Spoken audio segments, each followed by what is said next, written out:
record. This conference will now be recorded. Thank you. I would like to call to order the Tuesday, November 1st meeting of the Monmouth City Council and ask our city recorder for our roll call, please. Counselor Belt? Excused. She Okay. came in later. Counselor Carey? Here. Counselor Lopez? Here. Counselor McKeel? Here. Counselor Oberst? Here. Counselor Salinas Oliveros? Here. Mayor Kuntz?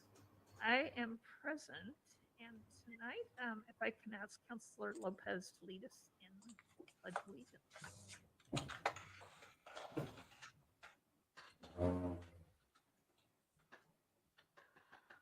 Ready? I Pledge pledge allegiance allegiance to the flag of the United States of America and to the republic for which it stands, one nation under God, indivisible, with liberty and justice for all.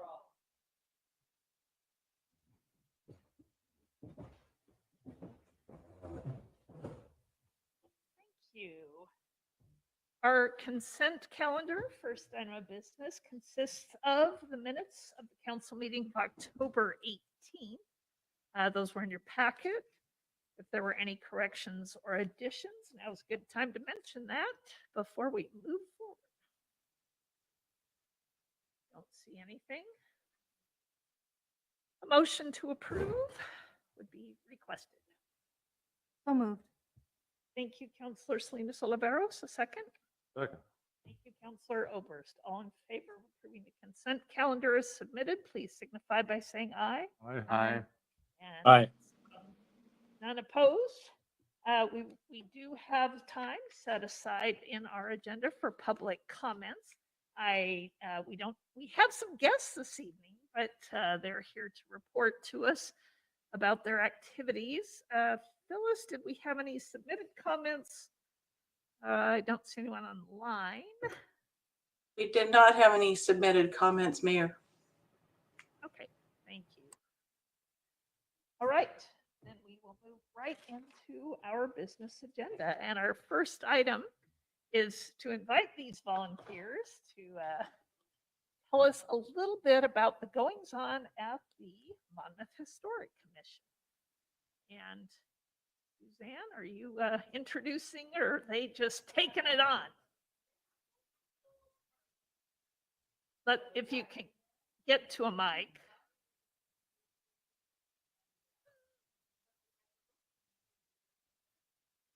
I'm sorry, but I can't understand a word you say, so you're gonna have to bear with me. Okay, come on up.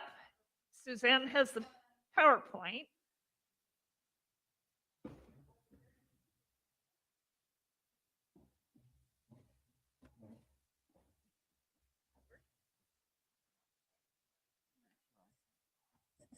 Oh, I don't usually need it.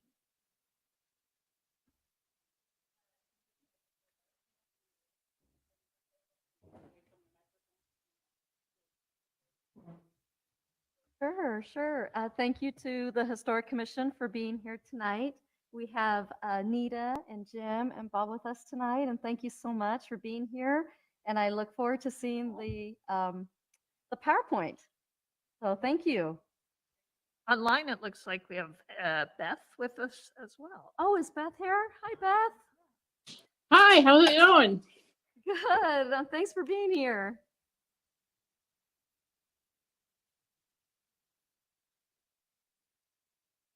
Okay, we can go ahead and get started if one of you'd like to take the lead.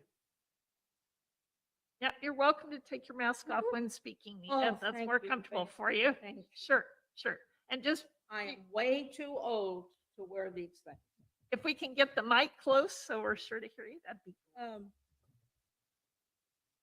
We are members of the Monmouth Historic Commission, and other members of the committee are Lori Albert, of course, Bob Edgar and Jim Mannon And we also then have Beth Dykstra and Alice Rudersdorf. Is that how you pronounce it? And then Ron Woodruff. And then, of course, we've had more success than I can ever remember in one year. And I'll probably be rambling just a little bit. But our first success this year started out with the wood, excuse me, we got the designation, historical designation of the Burford Stanley home on South Monmouth. Several years to do. And then we had the opportunity to establish historic designations on the Ross Theater and the old former evangelical church, but about that later. And we're very proud of it. We would have rather had it on Ross, as it would have been had more exposure, but it would be. But on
especially when there weren't any cars parked in front of it. It's a good day to check on that. The anniversary of Columbus, I thought, very abundant life church. And we are very encouraged because the consultant's worth ethic is very good, and he may have things pretty well wrapped up by the end of the year. We have discussed the walking tour brochure for several years, and I think this year we're going to update it. And we are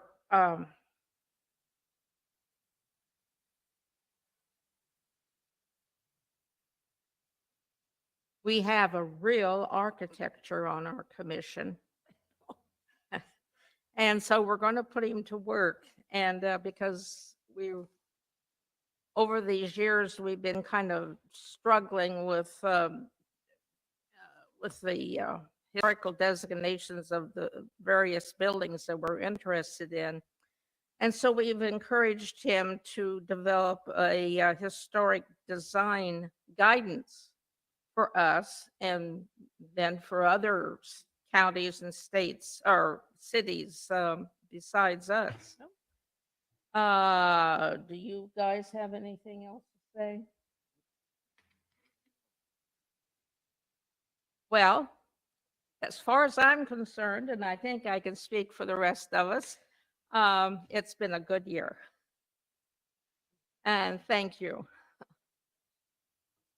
Well, you've been at this a long time, Anita and Jim, so it's good to see you both excited that we're making so much progress, and do hope that continues. This looks like a great work plan.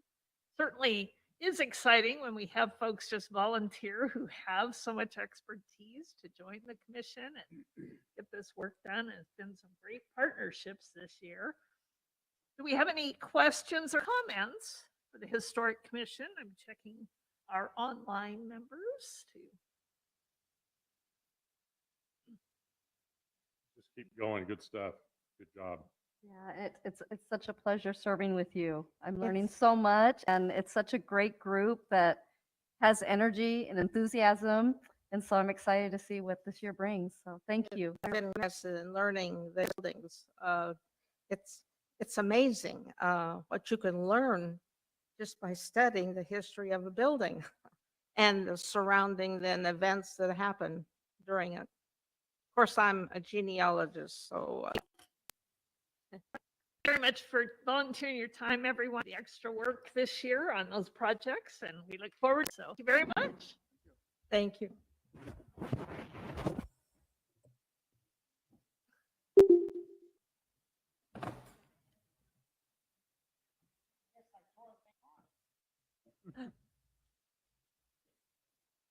You're fine.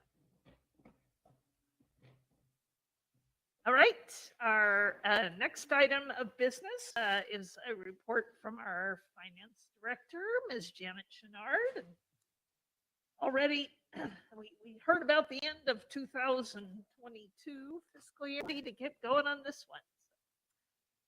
So, Thank you, wait. Madam Mayor and honorable council members. Before I dive into the first quarter report, I did want to share the exciting news that if you haven't already got them, Phyllis is hopefully going to have put your hard, yes, yes, your It's hard copy beautiful. documents. They're so Thank you. pretty. They are very good. Well, credit for the cover goes to our intern, Chloe Erdahl. I threw some pictures at her and I said, "Can you make this nice?" And so, yes, that was an activity that was hers. But I also encourage you, I know that you, of course, looked at your proposed budget documents, like love, making sure that you knew them inside and out. But there's a lot of nice added material for additional transparency, because this is the document that is more widely shared with the public and with the bond agencies and so forth. So, I know, for example, Councillor Lopez's favorite general fund percentages spreadsheet is in there now with some additional explanation. And I've also added charts and graphs that I think tell a better story, and I've expanded on the city overview, not necessarily budget number type stuff, but stuff that tells our story as a city entity, and also tries to align your vision and values with everything that we're doing. So I hope you'll take a chance to at least glance through the budget summary section again, and maybe some of the appendices that are added in, as well as the capital section. The capital section is another one that I tried to expand on. I know this is one of Councillor Carey's areas that he's very interested in. So please do spend some quality time with your hard copy budget. With that, I'll move on to the first quarter report. So the first quarter of the fiscal year that is being dealt with in your budget is actually looking fairly well, as we expected and hoped. We are still, in fairly good shape with some grant monies to be spending on projects and so forth. But as well, things are actually looking pretty well with regard to our property taxes. You can't see the order, but we've received word that it is going to be a little bit above the 3% again this year with all of the development that we've had. And also your urban renewal district is going to be well above the 3% again, not quite at the levels of last year, but still well north of 20% higher. So that's exciting. And I also wanted to bring to your attention, as I said in the staff report, that you won't see the WIMPEG funds in here, although they will stay in your budget document for a couple of years until the activity falls off. But I did remove them from the quarterly report since there's no activity. And I did insert now the trolley or the transit fund, which is going to be the trolley program. And so by second quarter, we hope to see some spending for those trolleys that are going to get delivered over the next quarter. So I'm giving you a little preview of the second quarter. But as I said, the first quarter is generally on target as far as both revenue and expenditures. if you were to take a look at my little green, yellow, red thing, there is no red, which is always good. And there's still just the same 2 yellow areas that we do keep a watch on, but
are not overly concerned with at this point, which are your fines and forfeitures. And the gas fund is the only reason it's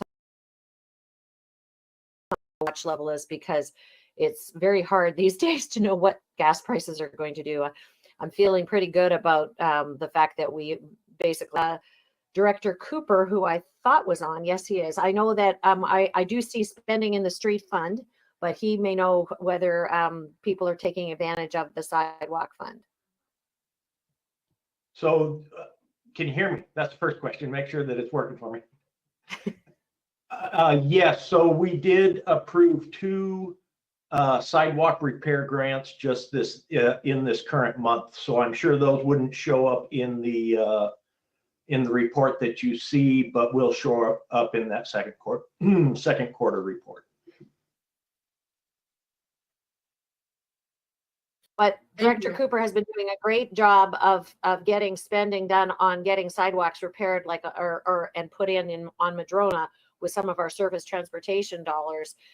We are getting, that's a really good segue, Councilor, into the fact that we did actually this week get already another $750,000 from our state surface transportation funds. And so that enables us to do a lot more work on sidewalks and streets, and as long as we have the manpower and bandwidth to make that happen. Great. Thank you so much. You know my bigger question, so thank you for anticipating. And I'm still loving those sidewalks on Madrona. Oh my gosh, I'm really loving that. Other questions or observations? Yes, Councillor Lopez, and then Councillor Oberst, and then Councillor Carey. Thank you, Madam Mayor, and thank you, Ms. for the thorough report. I would like to just move back to the generalizations, the summaries there, and look at the MyNet fund. Historically, this has been listed as a yellow watch item, and I'm happy to see it as a positive, a green positive item in this report as well. I was wondering if you were able to share any information on the longer term outlook with MyNet repaying some of the bonds back to the city. Sure. Yes. Thanks for mentioning that, Councillor Lopez. Well, two things I would say, and I did highlight this under the MyNet fund, that they did make their full first payment, and that's the first time they've done that in ever in my time. And so they made their first full payment on the bonds that are currently due, and they very much like they will continue to do that for at least this year, actually being able to carry those two for the rest of that time. So I'm anticipating that this budget season, we won't have to budget anywhere close to that. We will probably always keep a reserve just in case something happens from an operational standpoint that changes that, not having to set aside those funds for purposes of paying the current bonds is helpful. I am also aware, as I believe you and City Manager Weiner are aware, that we are looking at a possibility of consolidating the MyNet debt that is owed to us, the promissory notes that they've been making, that they've been writing over to us for the shortfalls that they've had in the current debt to date. Right now, that number looks like about I want to say 4.3 million is what it was as of the end of June 30th, 2022.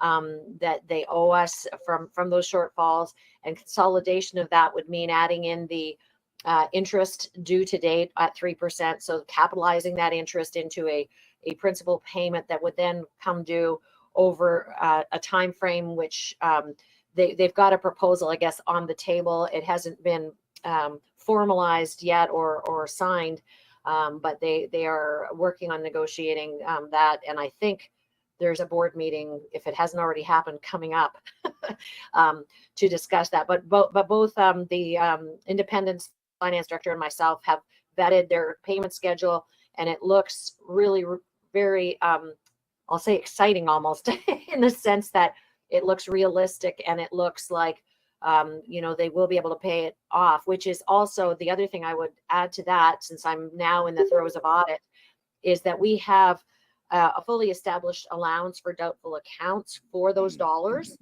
And I am hopeful that if we consolidate this debt and they begin to pay on it, that we'll be able to forgo that allowance and actually be able to call it a receivable that is worth money.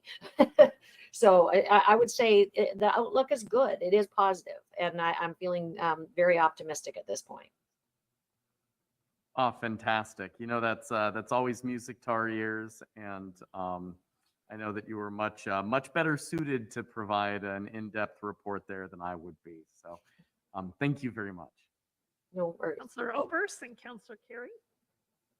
Councilor Lopez stole my question. Well, there you go. But MyNet. that says I will just make a comment that after the years of hearing, people concerned over the MyNet situation, it's really nice to see a statement of pay 100% of their current debt. And, from what Janet just said, we can start digging into the back debt as well. And I've always had faith in this company, and that we would, eventually be able to pull things around such that it would begin to pay back the debt and 100% operating and, so on. And so I feel like we're really starting to cross that line now with the service to our outlying areas. And I think that's been the key. So, yay, keep going. to Minnet, and thank you so much for the good news. Other John. Thanks, Madam Mayor. Janet, just a quick one, and I can't get back to the document because I'm technologically challenged and limited, both at the same time. But you noted, I believe the SDC funds are still noted as green, and but they are significantly below, if you look year over year, where they are current year, I guess would be the best way to say it. Clearly, this is not something that occurs and we gather on a regular basis, sort of a feast and famine thing, I would imagine. But do we have some things in the queue that are enough to allow you to keep that as green? I feel that it is green because we are looking at our capital project cycle out, as you know, 5 years, and we are looking at spending down some of those SDCs. We may not, depending on development, we may or may not meet the budget / targets that we are showing here, but we seldom spend at that rate anyway.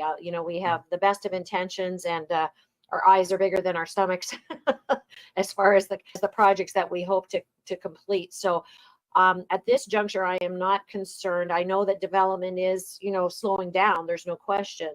But I think that with what we've got sort of channeled through the next 5 years, we are still in decent shape. I don't know if our public works director would want to speak to the pace at which we're spending those dollars, but we do have other sources and resources at the moment too that's helping preserve them. So personally, I'm not that concerned, but what say you, Russ? Yeah, I don't have a lot to add Janet's comments, and I'm comfortable with the forecast as we've laid out. And there is some money that is floating out there in the way of grants that we've been able to, in some of those funds, take advantage of, and we'll be looking to try to take advantage of others, which will typically offset SDC expenditures as well. So. Yeah, I'm not necessarily concerned either, but there's considerable talk, and will be more talk of lack of buildable lands and some of the things that might be limitations on development. So we'll just need to be moving forward with our eyes, I think, open, and I'm confident that we'll manage the resources, at all levels well. But there's a bit of in my mind, a bit of a cautionary tale if we look further out. But again, as you said, Janet, we've got other resources that will be able to provide backstops if necessary. Thank you. No problem. Right. Yep. Thanks for that great question, Councillor Carey. Any others? All right. Don't need a motion. This is for our information only. So thank you, Janet, very much for that.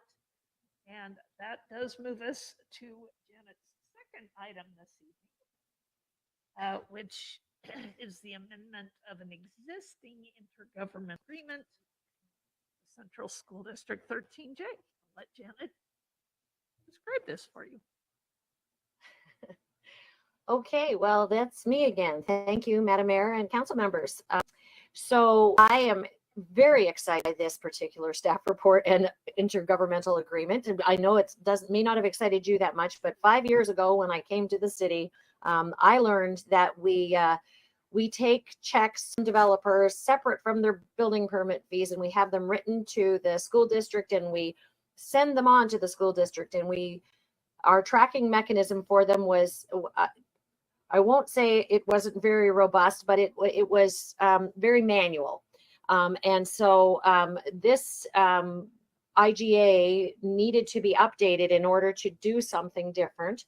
And so we are excited because 3 years ago, your building official and I put in place a new buildings software through the state Acela will track construction excise tax payments and receipts and payments. And at that time, there was enough learning curve to implement it. However, with your new building official, he was excited in my enthusiasm. And so we met with her other role and agreed that we need this IGA and bring it into the 21st century. Even though it was written in the 21st century originally, but now we can do a lot of things electronically that, we certainly couldn't do when we first signed this agreement. And so we've just proposed changing up a little bit the payment terms and how we come on and doing an automatic deduction of the administrative fee at source so that we don't have to separately bill only annually to the school district. Again, it's just cleaning things up efficient.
making proof that we know where those checks are. The developers and contractors are also excited by this because they don't necessarily make two separate. And so I think it is, it brings current a lot of the ORS references. Hopefully, a chance to community and from stakeholders that have been involved in the project. And we have an online open house that folks are providing comments and a survey as well. So we'll be taking all that great information and your feedback tonight and getting it into a final draft for another work session with the Planning Commission before we move to adoption. So that's kind of where we're at in this process. We're just looking at a slice of them again this evening. In terms of there's a lot of information there. Definitely wasn't planning to go page by page. I'd rather if you had specific edits that you want to talk about, and then I can also highlight some of the more, I guess, substantial issues that we talked about at the planning level. And there's a copy of the Planning Commission's meeting minutes in there as well. So you can kind of get a flavor for what they talked about during this work session. So with that, are there any specific items that folks want to had questions about, or? Counselor Selena Solder. Yes, okay, so I'm just really curious in some of the sections here. The zoning checklist, I do think that's a great idea. And I'm wondering if that checklist will be given up front to any of the applicants before their proposal, so they can also use it to see if they are meeting the requirements? Yeah, that's a great question. And then are you on a specific page just for Yes, reference, or was page, it? it's Wanna make page sure. 37 Okay. on the screen, and page, it also says page 5 on the bottom. I don't know if you Yeah. see that. It's 18.10.010, application types and review procedures. Okay. Yeah, just want to make sure I'm on the right context there. So yeah, so what, just for a quick, by way of background, what the zoning checklist is meant and intended to do is for development that is more minor in scale, that doesn't necessarily trigger any of the Planning Commission review, like a design review, or and it's very little discretion in whether or not they meet standards. They're very black and white in the code. Either meet them or you don't. It's intended that those would be reviewed by staff through type 1 review procedures, and they would just be either they meet the standard or they don't. So it was, I think, written more as like an internal review checklist, but that's a good feedback to think on, like making it easier for, the person that's trying to build their fence, for example, or their shed, that they know exactly which standards they need to meet and pulling those out of the massive code book so it's right there at their fingertips. So yeah, I mean, there's a companion piece that always goes along with these codes. There's the actual application forms and the fee resolutions that help implement this. So yes, I think that is something that we can look at creating kind of a user-friendly checklist. We have something similar for formal land use applications. When they say go to do a conditional use, it tells them like, here's the criteria, and then here's the, what you need to submit with your application. We don't yet have this kind of set of forms in place. So I will take note of that to look at making a handout that the user, the applicant, can have as part of that. Thanks. And then I just, my other observation was the pre-application conference, and I'm trying to find the page number for that. That's page 9 of the code. Page 9. Oh, thank you. 18.10.035. Thank you so much.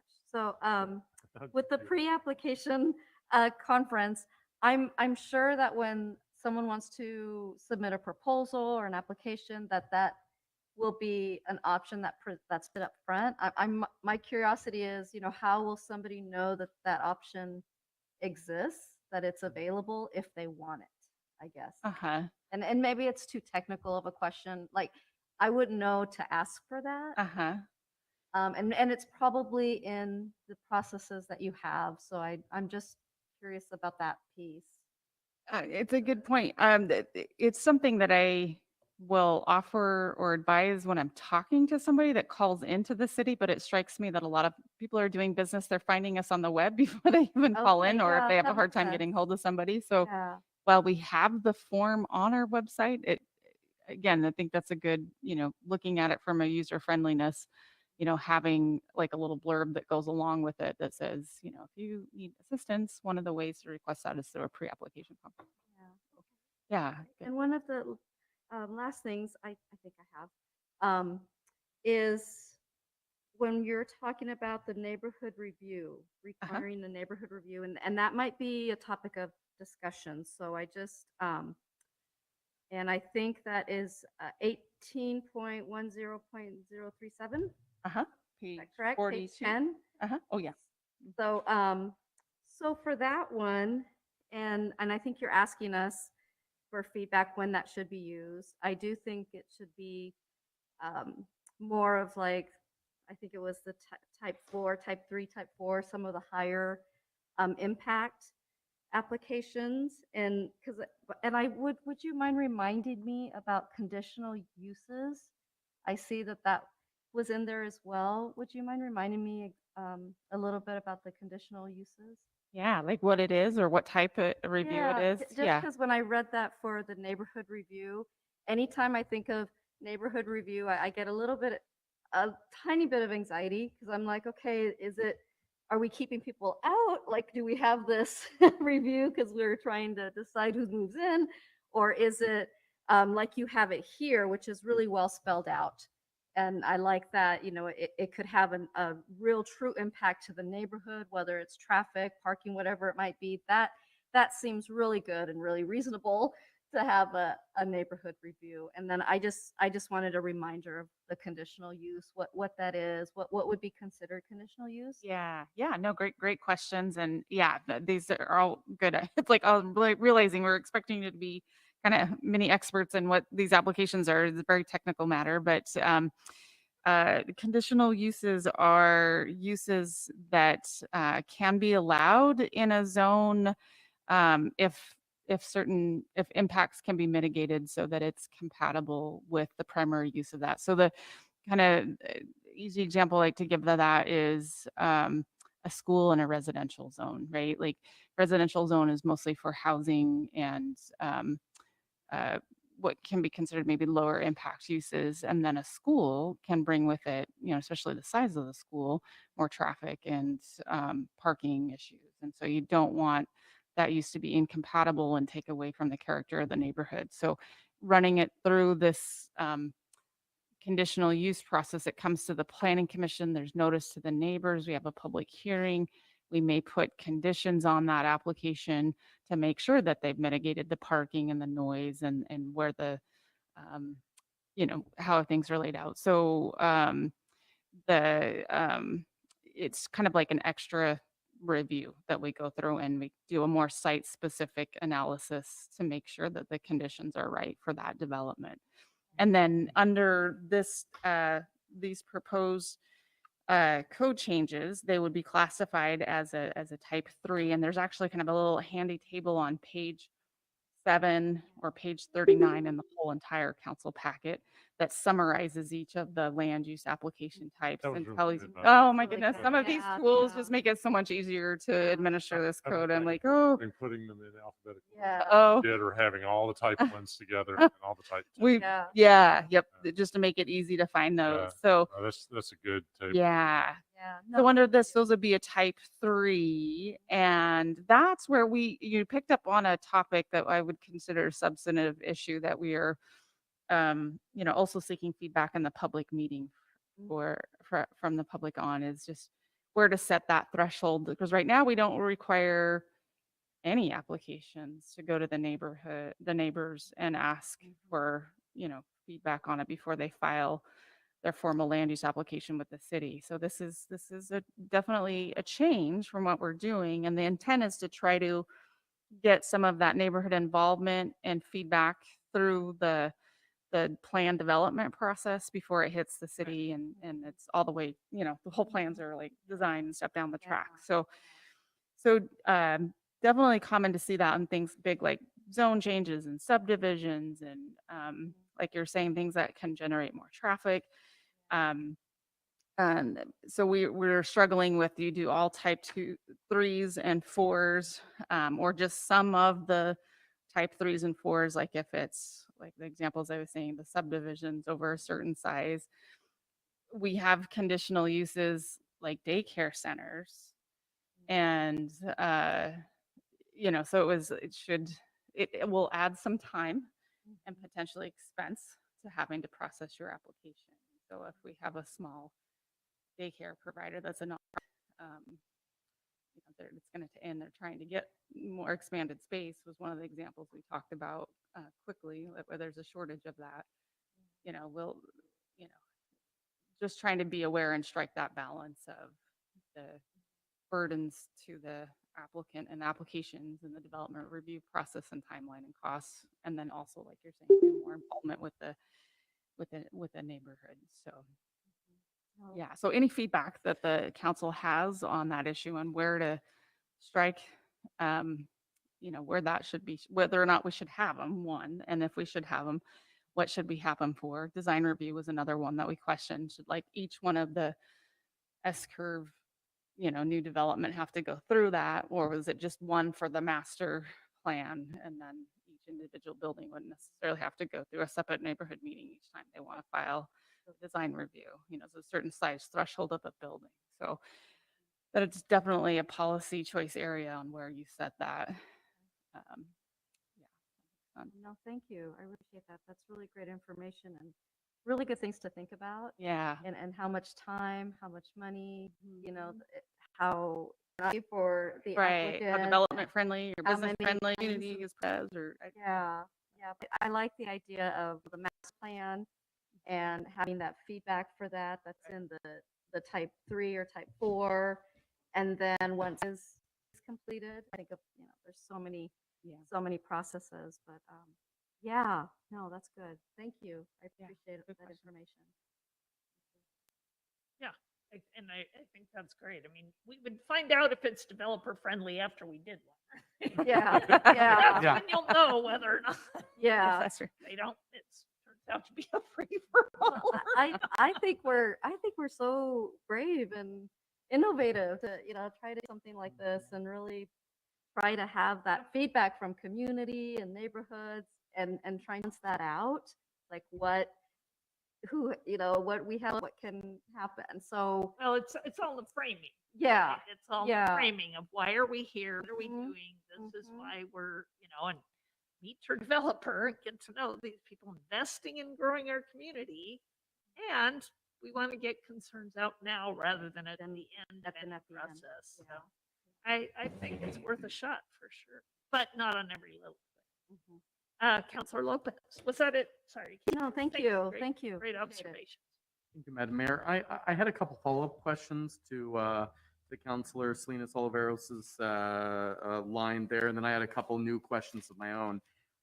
My follow-up questions are regarding the neighborhood review. Are there other communities in our area that engage in a process like this? And if so, how does it go for them? Yeah, that's a good question. I know Dallas has it, and maybe Lane can speak to their experience. I wasn't there too long to know, but I know they have for subdivisions over a certain size. Yeah, and Or is Mr. it all Criteria, subdivisions, like 20 lots but or yeah, more? We do have Yeah, types of applications that require a neighborhood meeting. yeah, And Yeah. those are presented with the application with the neighbors present. Any comments received are submitted as part of the record. And it gives the developer a chance to get some informal feedback from the neighbors before they hear it first in the hearing. right. And a chance to modify their proposal if they need to by. Yeah. Great. Yeah, like objections to, like solved all the problems. That's the magic bullet that would be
were a little.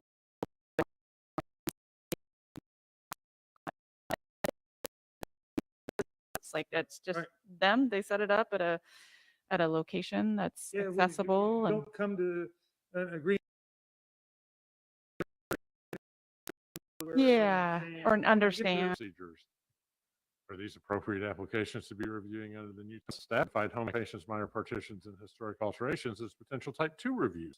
So are they asking for our input on that? Or Yeah, is that? those were and- specific topics that were at the plan level to get feedback on, kind of considered more substantive issues. Certainly, if there are comments back from the council on Okay, those. just wondered if, Uh-huh. you know, is there a flat out request? We'd like to hear what council thinks about them and get a discussion around. And then doing about page 7 talks about site plan reviews, and there's no site plan review requirement except as follows.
site plan review, except as follows: single detached dwelling, a duplex, triplex, townhome, or cottage cluster. And what you determined for me was that while duplex and townhomes are limited to MX, RM. medium, and high. Or, right, have a written statement containing the information posted on the property. But I Oh, think documentation of a sign that's posted is better to have a photograph. I'd agree. And, I would make that in four though. What's part that? of the As part of the affidavit, As part of the affidavit, if you're gonna do that. strike 3 and put a photo as part of 4. Yeah, an affidavit. You can include a photograph in that.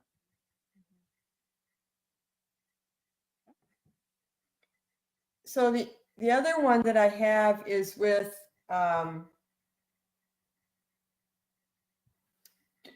do we need, so, and maybe into the, maybe I'm not getting this, but on page 11 of the code document, on item F, it says failure of property owner to receive notice shall not invalidate the neighborhood review meeting proceedings. But in that section, the public meeting wasn't being sent by the city, but being sent by the petitioner or the applicant. And it even has a thing that says the applicant can request the list of addresses. There's a lot of honor code stuff in there. And so is that, I'm worried about something that is an honor system where the applicant, you know, we're counting on the applicant to send out letters to all the homeowners in that area. And if all of them, then property owner recourse, because they didn't have, if you don't get the notice, but because the city didn't send the notices, it's the honor system that the applicant sent the notice. Lane? Yeah, that is standard for the applicant to send the notice, and actually the applicant is highly motivated to notify everybody, because if they do not notify someone, then that date that they receive actual knowledge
action.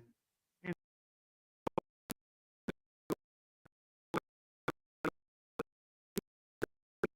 you have a decision and everybody has 21 days from that decision to appeal. And if they don't appeal, the developer knows that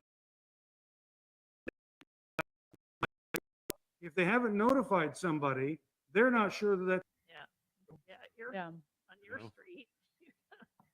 yeah, you could say it's 500 feet or something like that, so that Dr. normalizes it. Seaver's side of the street comes in 3 blocks, my side Got no blocks. Yeah, I flag that to look at maybe if there's a specific. becomes a it beat. would be easier to apply consistently. We'll find some distance to use instead there. Okay, now I'll get my pedometer out. All right. And that's it. That's all I had. Thank you. Good discussion here. I'm going to circle back on just a couple that I hope, and they don't necessarily need resolution tonight, but Suzanne, perhaps you could just make a note. And I don't have the advantage of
And I think that happens.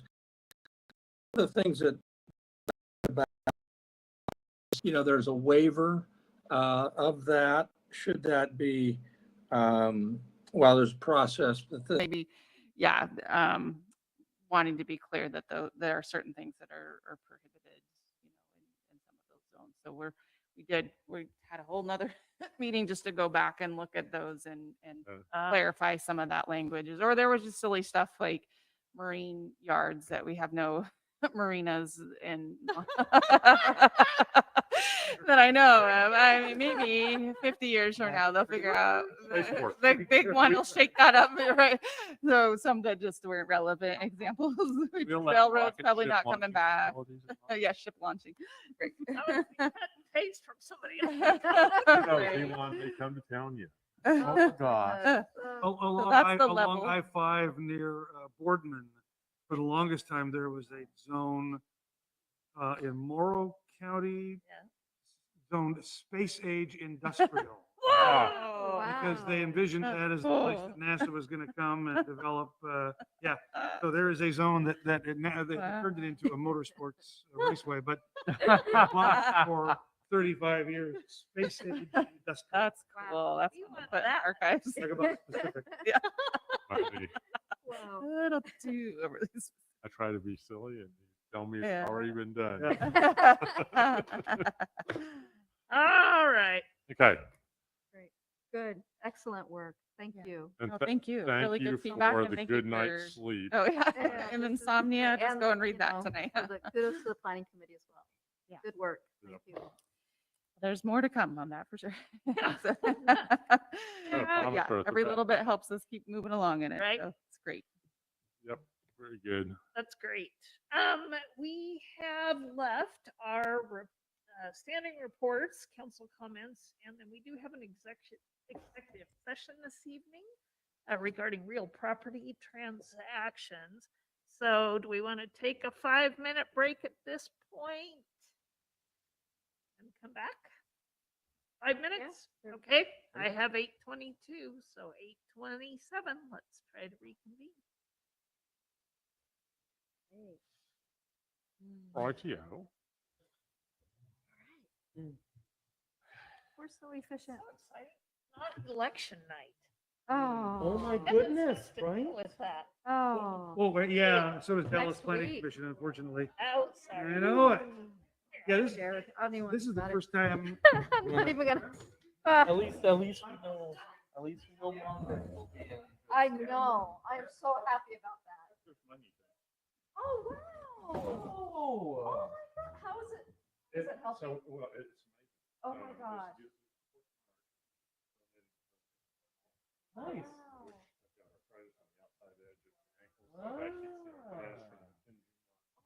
All soft tissue and That's so forward great, John. and push off. Just not to have any additional. Yeah, so I'm still getting used to it. I think I may go back and ask for just a little bit of padding under the arch. Oh, I'm so happy for you. Yep, that's so nice got away from me. Nah, but I like my vodka court. I knew it. Oh goodness. Oh goodness. Oh, are you and Sarah taking good care of yourselves? Oh, I think of you trying. so often. Trying. It's been. Oh, I been just, rough, it's but hard. yeah. It is so hard, and you just. Yeah, that's what I'm saying. There's no right or wrong way, and you just There's do what no you good don't. way. I was just And looking say at the no. offerenda here. I need to bring Yeah. something of his in. Just, we'll always remember. And that's the best thing. Yeah. The best thing. I brought a little thing for my dad. We have so many family and so many friends. And I'm like, I could bring a candle. I could probably fill this up. And I'm like, Yeah. we'll be lighting candles. Oh, sorry. Yes, I said our reports, council comments. Yeah. Yeah. That's, the best thing. Don't leave, buddy. Yeah. Oh, it's Right now, we're just. And you have to leave the camera up though too. Yeah, the only thing I can take down is the laptop. Huh? The only thing I can take down.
And I have a brief report that just really talks about what a great event we had last night.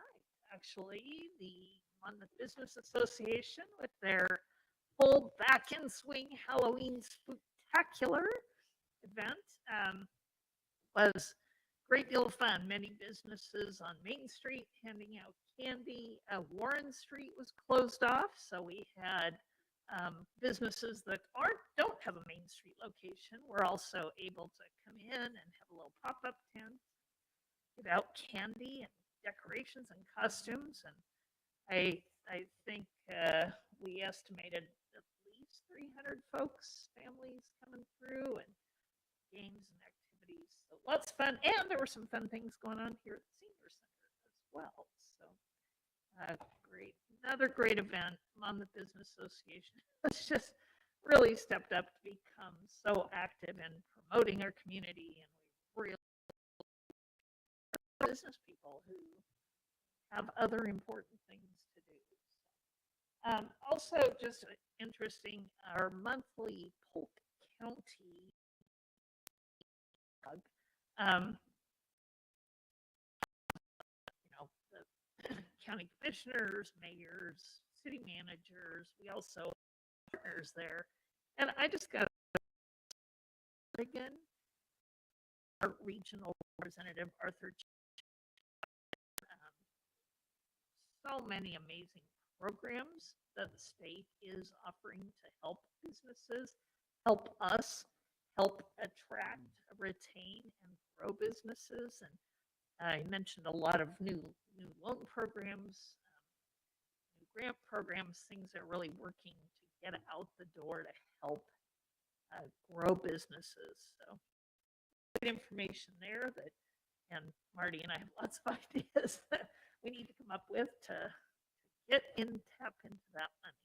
So we'll be talking about some of those as they come up. That is my report. We do have our reports from boards and committees. I'm gonna say the senior center. We was part of the festivities last night, as I said, had some great activities, but they also behind this made available to the community if anybody would like to come in and play memory of a family member. It's and I have of the and really with other parts of the community. So the senior center was offering this way for folks to commemorate. And they're still taking those. So we had an addition this evening. Remember family members who are gone and how we are going to celebrate their lives. So that was kind of a cool thing. The senior center also had a very successful soup and pie sale. So back to that tremendous tradition and great fundraiser for the Friends of the Senior Center. I think I heard them say they have 4 or 5 soups, and I think they have 12 different kinds of soups that folks have made, and just absolutely delicious. At the Senior Center. Other boards and commission meetings since our last reports. Councilor Lopez and then McKee. Thank you, Madam Mayor. I have a few reports to give tonight. I'll kick it off with the Arts and Culture Commission. Arts and Culture Commission has been quite active lately, and I unfortunately missed their last meeting due to a scheduling conflict. But they have been actively engaging with the Arts and Economic Prosperity survey that I've delivered periodic updates about. Seems that there's national work groups national and statewide work groups that meet to engage on a similar level. It seems that we're tracking slightly better than others, across the country. So that's always great to hear. Currently, we have about 124 is the number that I was given. Complete survey, partial surveys come back. The goal is 800, so we're a third of the way there, but we have through middle of next year to get there. So the fact that we're tracking better than others is at least in that. They've been actively engaging with now as we start to dial back some of the summer activities. They've been actively engaging with both WU and Central to make sure that surveys get out at their arts and culture related events throughout the year, and looking for volunteers. So if you're interested in supporting the Arts and Culture Commission, we'd love to have volunteers to engage with delivering the survey at these events that we're all going to. They're working on the library art show, and this will occur in January. More specifics to come, but I have a preview. It will be a literary theme. So quite literary theme to the art show. And the themed art show is really, really fantastic because it gives a little bit of guidance, a little bit of direction. You get some neat things out of it, and by what the company comes up with. Looking further ahead, they're looking at developing a logo or more specific branding to help continue to kind of forward the cause. There's a lot of written and also digital material that they've been putting out recently with some of the shows and also the AEP survey. And they've realized that, maybe some more specific branding would help them and help, kind of unite people. They're also beginning work on the July 4th art show. And that's that's been a big event that they've undertaken the past number of years and continue to refine it. Working on potential themes currently surround potentially, sustainability or recycling, something along those lines. I don't know that they've determined a specific direction, but those were some things that were talked about in the latest meeting. I'd also like to offer, thanks to Ellen Osborne. She is our previous chair of the Arts and Culture Committee, and she's recently resigned from the committee to spend more time with family and other endeavors. But we all owe her a debt of great gratitude for forwarding the committee and creating the groundswell of activity that's going on today. I also have a report on MyNet, and I'll keep my MyNet report brief. I'm thankful to Ms. Chenard for the fiscal background.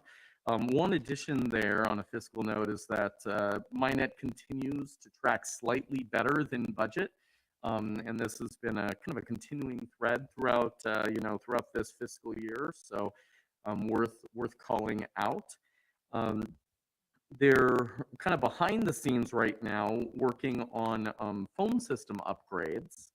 And this is a slow migration to an improved phone system. If you do still have a landline, it'll continue to work exactly as it always has. However, there will be an additional optional kind of online customer portal that you'll be able to log in and manage, call forwarding, things like that, things that were a little harder to manage yourself. And they're slowly rolling that out. They're also working diligently on the Rick Rial expansion. Now they're fiber lines out in that neck of the woods. Nothing customer facing yet, but doing the groundwork. And they're engaging with the state broadband office to follow up on potential future funding opportunities through grant funding for potential Falls City expansion. If you'll recall, one of the grants that they had received previously was to fund a feasibility study for Falls City. A future South Dallas expansion in the rural area of South of Dallas brings the fiber right up to the edge of the city, and so looking ahead at those next steps there as well. I'll keep you updated as things progress. And then I also have an update on the Mid-Willamette Valley Homeless Alliance.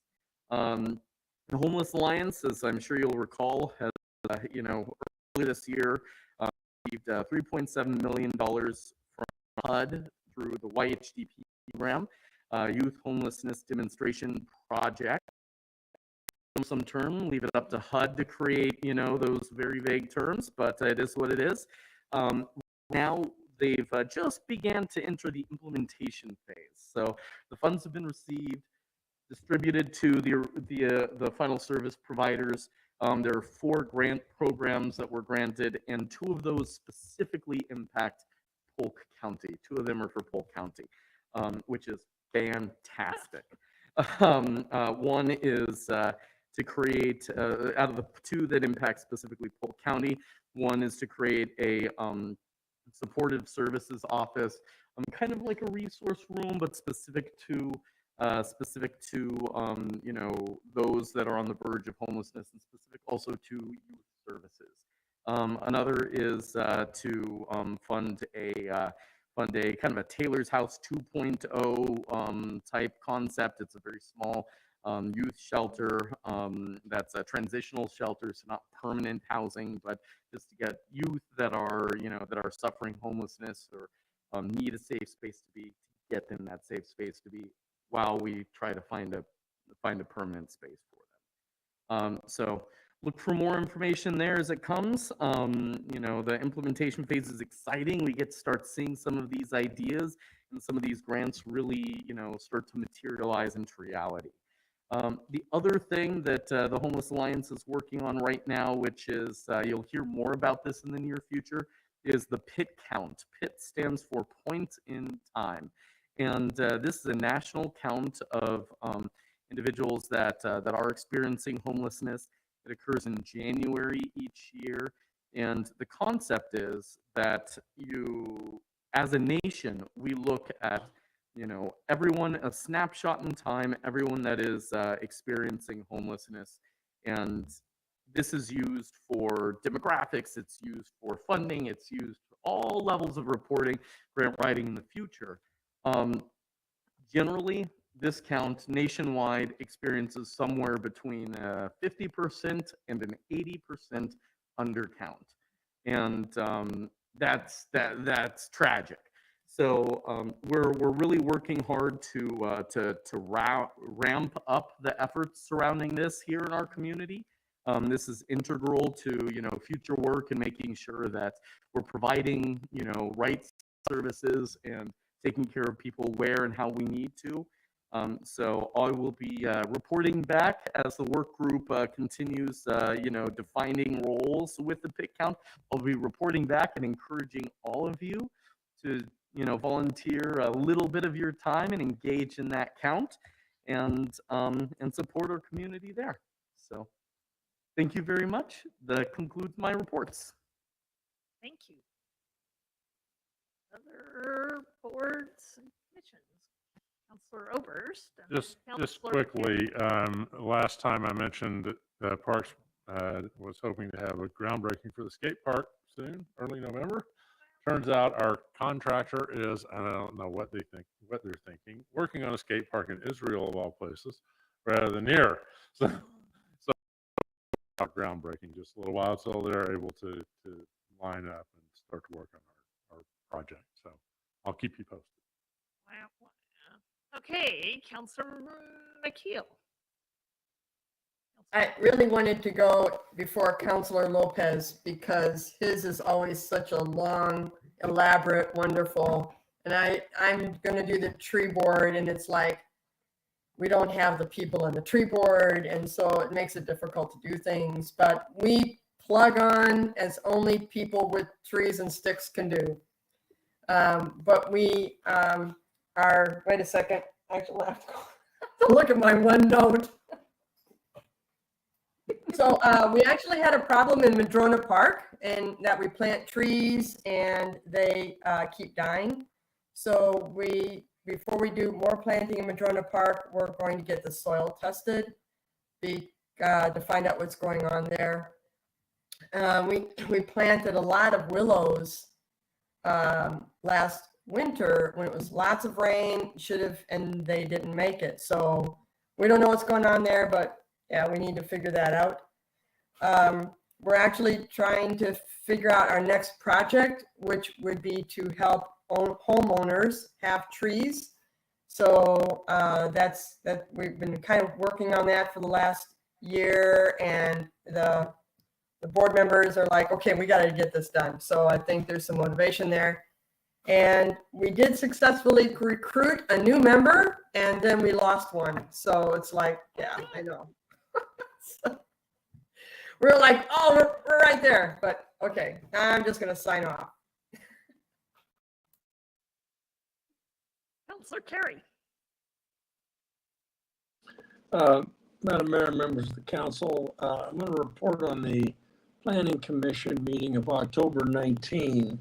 And that was a work session devoted towards developing and fleshing out the Monmouth housing production strategy. We've been talking about the need for affordable housing ad nauseum, and this is a chance for us to, really dig in and find out, A, what that means, B, what can we do to get there? It's not an easy answer. The definitions are sometimes the most difficult. However, there's a lot of work that's been done. There's research gathered, strategies being developed, and it will come to us probably early in January of next year. I doubt that it'll be ready for the December meeting, but it's good stuff. It's exciting. It's got some sobering terms, but and it will be linked also to our code revision process that we've spent quite a bit of time on today. They are linked, but they are also mutually exclusive. So there's just a bunch of stuff, very interesting, and they had a meeting, and it sort of, there was so much information, and it sort of they got bogged down in minutia, and they got to the, well, who's going to do that sort of a thing before they got actually to the whole substance of what's at hand. That will come. Again, a good project, and one that we look forward to diving into. So that's it for planning. Just a reminder, and Councilor McKeel brings up the tree board is operating without a quorum. So folks who would be interested in that would appreciate applications. But also, we have 2 openings on the budget committee. We received 2 applications. We sort of put those on hold. So we could potentially, these were folks who serve in many capacities in city volunteers. So we were going to see if we had any new folks, new eyes, new perspectives, any recruiting that we've done. And I'm going to give everyone till Friday. If we don't have any additional applications by Friday, look to appoint those members at the next meeting.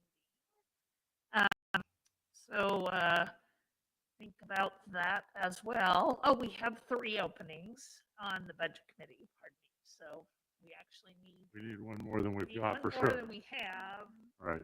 So if you want to think again of folks who can make that really more sort of targeted, directed, limited engagement with a city commission, that's a good spot for folks.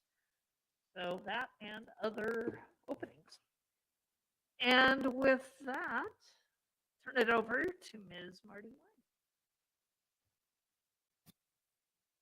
Thanks, Madam Mayor and Council, for all your reports. You make my report easy because I'm left with not very much to talk about when you're all done with your reports. And I try to put a lot in the Friday notes so that you're up to speed with what our departments are doing. So I just want to add thanks not just only to the MBA for a great spooktacular event, but I think almost every city department contributed, helping with set up, take down, buying candy, giving out candy. You know, the senior center was really buzzing at the last night's event. And so, you know, I guess I just want to say, you know, I appreciate all the efforts of city staff to help make that, to help support that event. Let's see. I mentioned in my Friday notes that we have hiring going on at the police department. We're going to have a transition in our community service officer position, and are bringing somebody aboard who will overlap with our current community service officer, and a couple of people who have applied for our officer positions. So that's, we also have a transition and have offered a job to somebody in our public works wastewater specialist position. So I know we're really, I know the mayor knows this. I've been at a lot of tables in the last 2 to 3 weeks where we've talked a lot about certain positions that are particularly difficult to fill. And so it's great when we can find good candidates and recruit them and hope that they will come and stay in Monmouth. Let's see. I think that might be it. I call your attention to future agenda items on the agenda tonight. We have a bunch of stuff coming forward, including reviews of the franchise with Net, of the franchise with Brant Sanitary Service, and that includes some changes in the Opportunities to Recycle program that'll be coming forward. Once we get to near the end of the year, we only have a couple of meetings left. We have a lot on our docket that will carry into next year. I think that's all I have to report tonight, and I'm always open to questions if there's anything that I have either noted in Friday notes that you want me to say more about, or other questions that might be on your mind.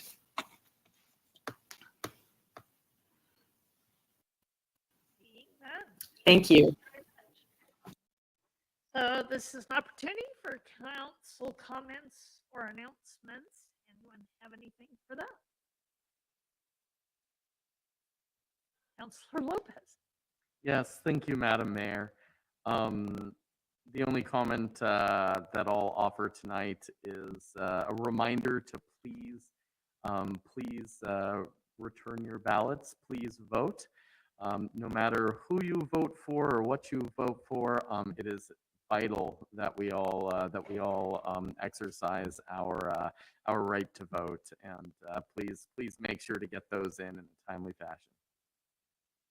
Great, thank you. And a reminder, they do have the ballot drop box at Roth's, as well as in the entrance to the Independent City Hall, the Main Street side that is open and available 24 hours.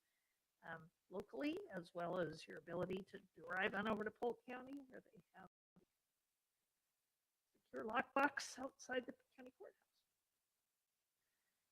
All right, at this point then, I would like to announce that we will move into executive session for the purpose of discussing real property transactions under ORS 192.662E. And discussions will allow the council to meet in executive session. Designated staff shall be allowed to attend the session.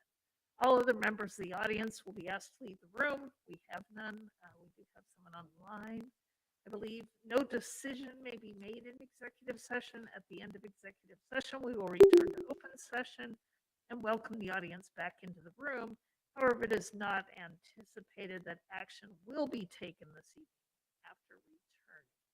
So I will take a moment.